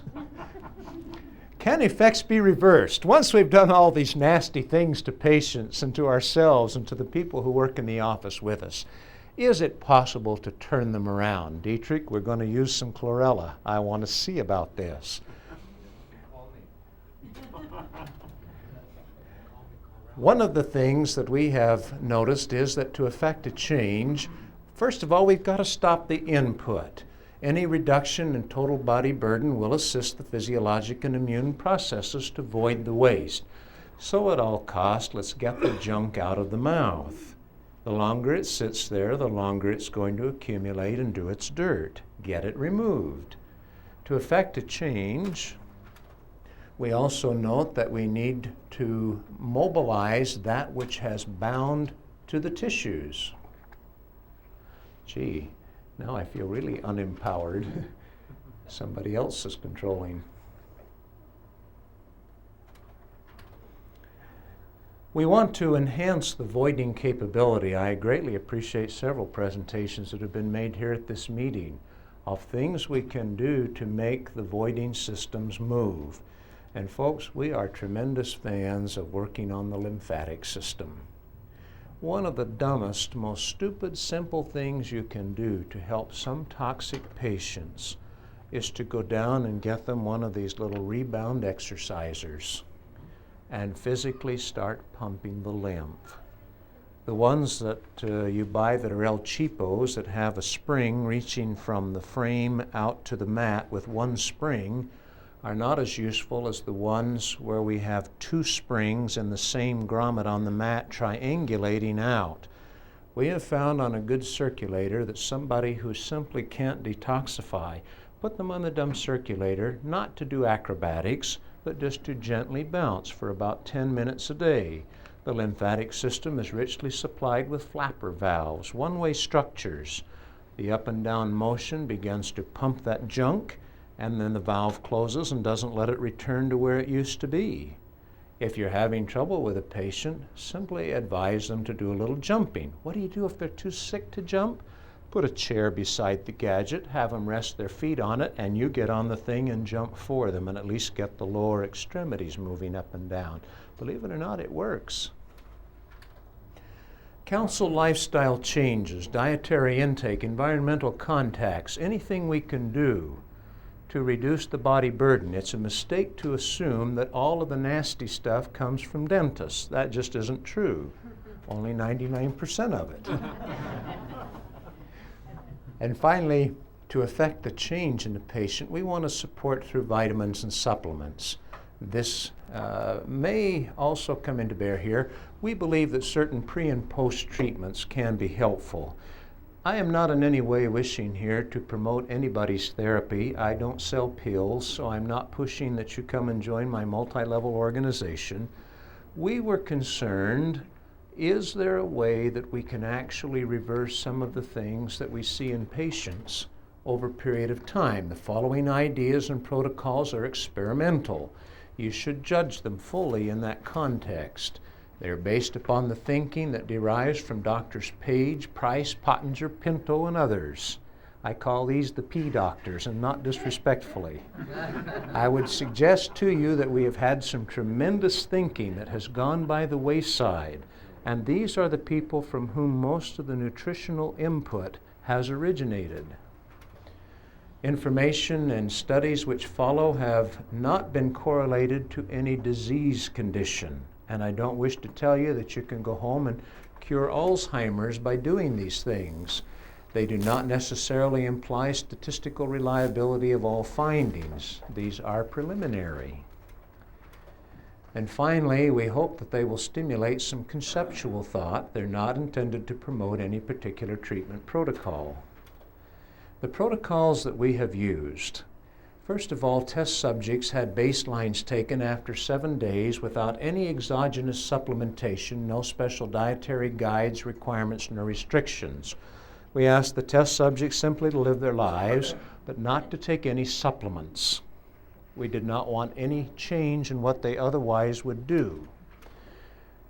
We then, after doing baseline blood examination studies where we have looked at the morphology and some of the things that you saw in the videos that have just preceded, we asked the test subjects to consume the supplements on their protocol for 4 days prior to new blood testing. No dietary restraints of any other kind were applied. We just asked them to take the supplement for that period of time. Finally, we asked them to stop the supplements for 7 days prior to reconfirming the baseline. And again, no dietary restrictions were placed other than to say, don't take the supplements now for 7 days. The test subjects repeated supplements again for 4 days, and we reconfirmed the observations of the challenge before going back to reconfirm baseline yet another time. Now, with those simple steps, the first protocol, we used vitamins A, C, E, and lysine. Vitamin A we used in a vegetable source coming from wheat germ. It was the formed A, not beta-carotene, and we were working at 20,000 units per day. Vitamin C, ascorbic acid, timed release, was administered at 2 grams per day. As many of you know, that's not very much. Vitamin E, formed vegetable source from wheat germ, 400 units a day, and 500 milligrams of lysine. By the way, anytime we have a viral problem that won't clear up, this is exactly what we suggest doing. This will take care of most any systemic virus, and it works beautifully with flu cases. I would also add that if you get in a real jam with a virus, go and there's an anti-Parkinson's agent called Simitrel. It's in the PDR. It's indicated for viral pneumonia now. And if you've got a virus that won't crack any other way, use this and some Simitrel, and you generally can get results in about 48 hours. Say again?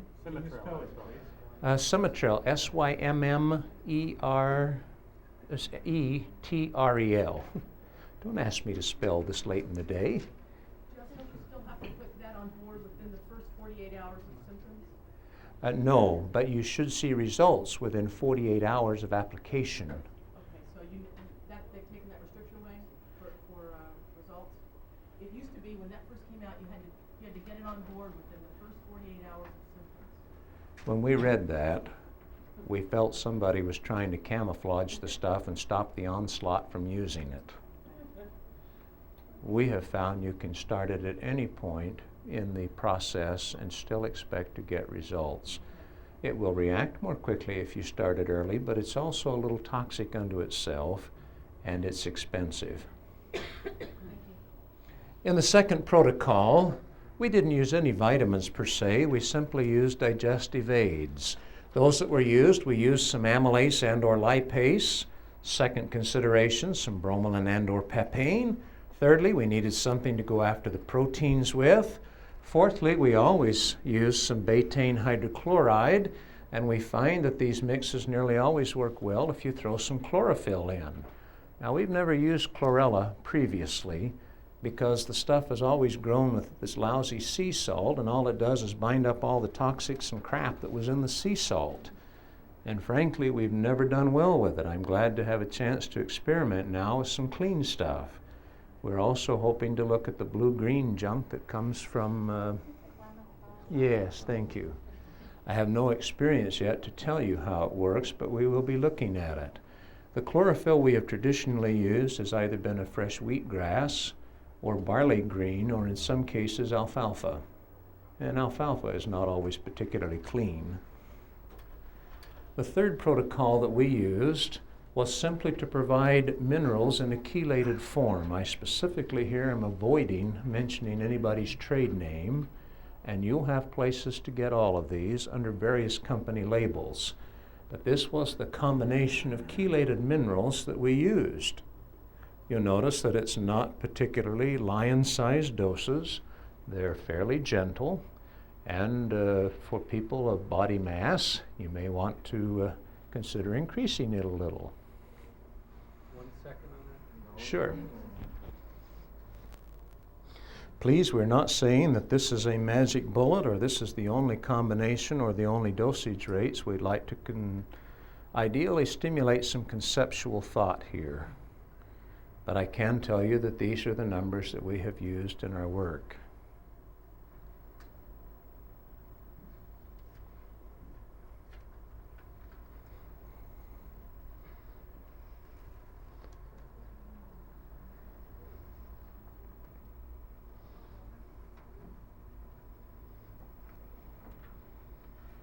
Are we ready?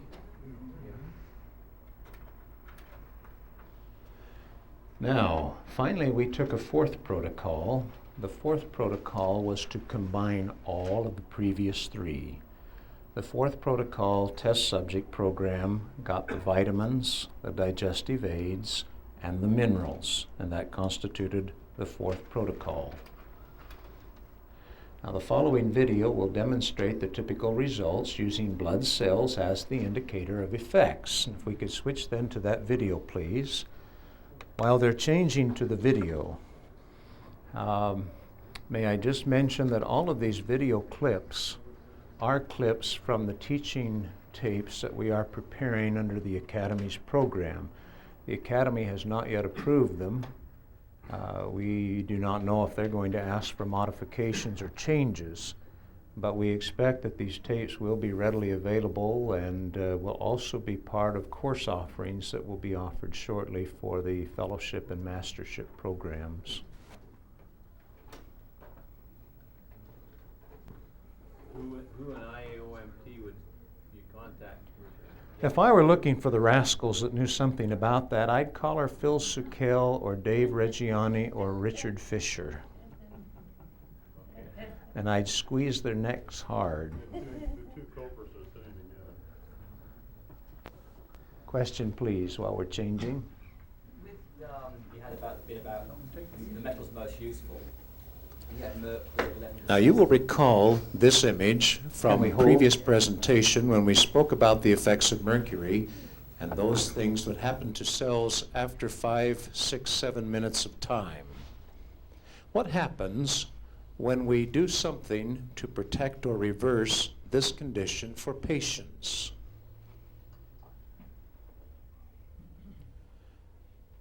These blood cells came from an apparently healthy donor, the same one whom we've been using in previous tests.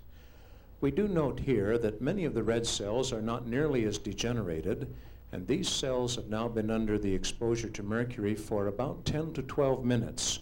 What is the difference? To these cells, we have applied vitamins A, C, E, and a little bit of lysine, as mentioned in our previous discussion. The cells are not totally protected, but we notice that this donor, having been under the influence of these 3 vitamins and 1 amino acid, does not have near the extent of destruction that have been seen in some of the previous red cells.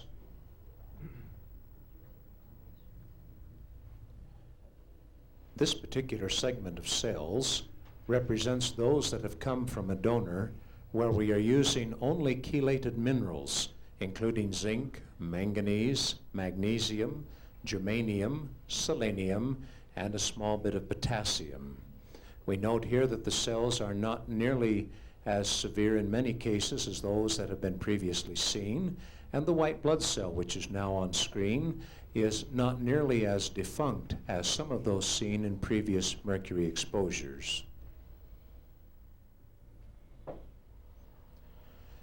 These cells are representative of a donor which has used digestive enzymes as we have described.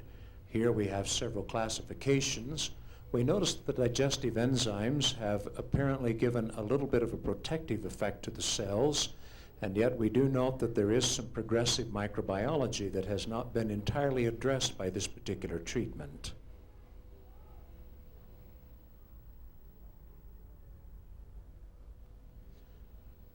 The cells in this segment also show considerable development of microbiology. These cells are under the influence of vitamins A and C only. We again note that there is some cellular protection, although this particular combination has not entirely and completely resolved the problem of the mercury challenge and the microbiology which it can contribute.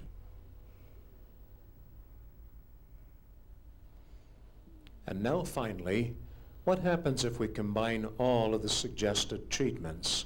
Here we have blood cells that come from a donor where we have the benefit of vitamins A, C, E, lysine.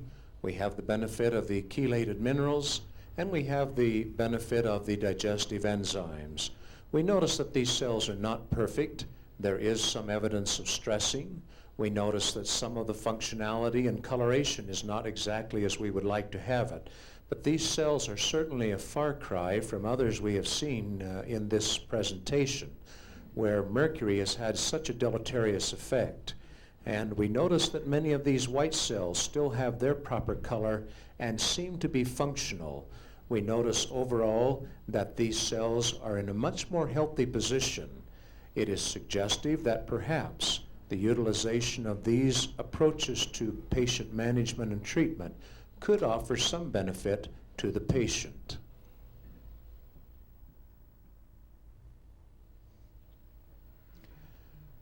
If you are a professional working in a dental operatory, would you like your blood to look like that on the left or that on the right? If you were encouraging your office personnel to maintain health by taking protective measures, would you want your office personnel to have blood looking like that on the left or that on the right? Is it important to take protective measures? This split screen should provide some ample answers.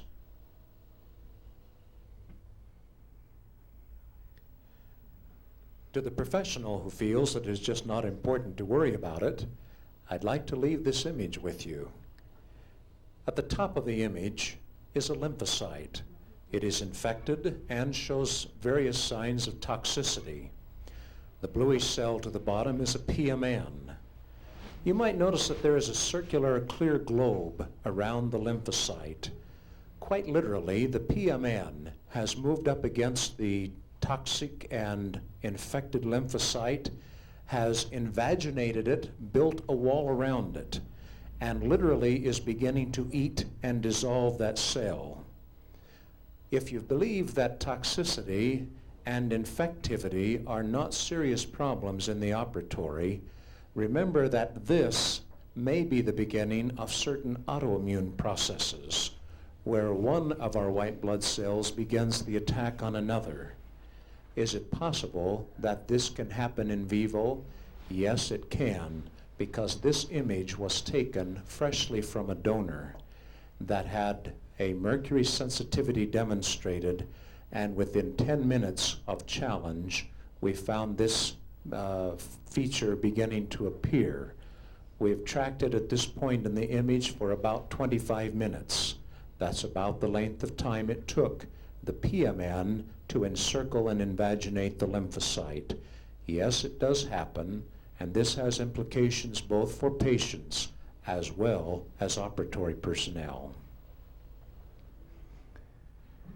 The images that you have seen here, and if we could please go back to the projector, we're late and I'd like to wrap this, are suggestive that there are ways to monitor patients, and we believe that there are ways that we can demonstrate that these adverse problems occur.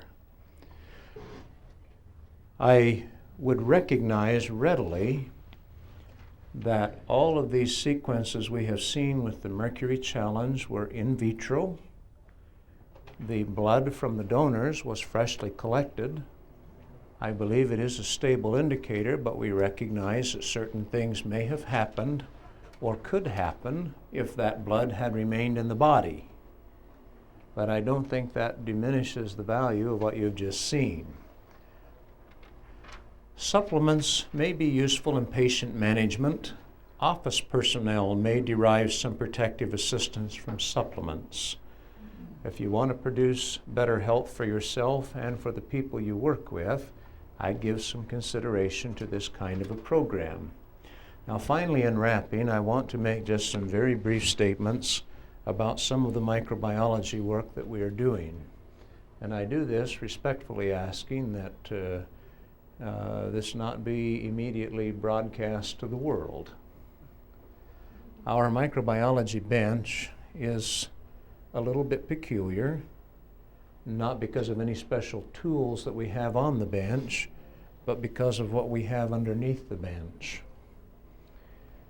I'd like just to mention to those of you who have interest that we have been extremely interested in the work of Dr. Reif.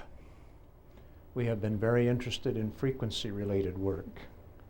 We have been interested in knowing if there are ways to affect blood cells and microbial entities that are energy-based.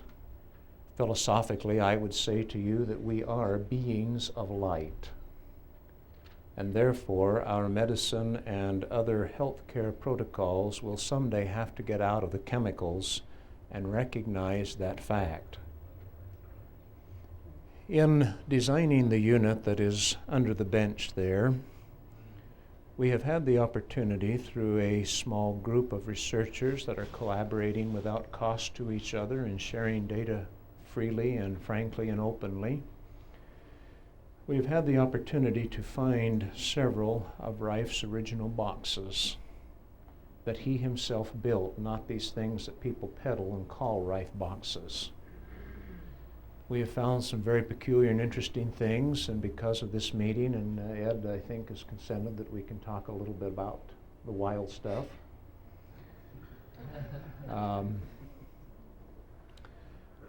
We have learned that there are several factors that must be present for full Reif treatment, of which frequency is one. And if you have a so-called Reif box that does nothing more than provide frequency, you're missing a bunch of the boat. We know that there must be a carrier wave, and that carrier wave is not critical as to its frequency. One box from the early 30s was at 31 megahertz. A box from the 40s is at 33 megahertz. And we have found one box, we believe built in late 67 or early 68, and probably one of the last that Rife built, that operates at 42 megahertz. We believe that that carrier is not critical but must be present. The modulations are all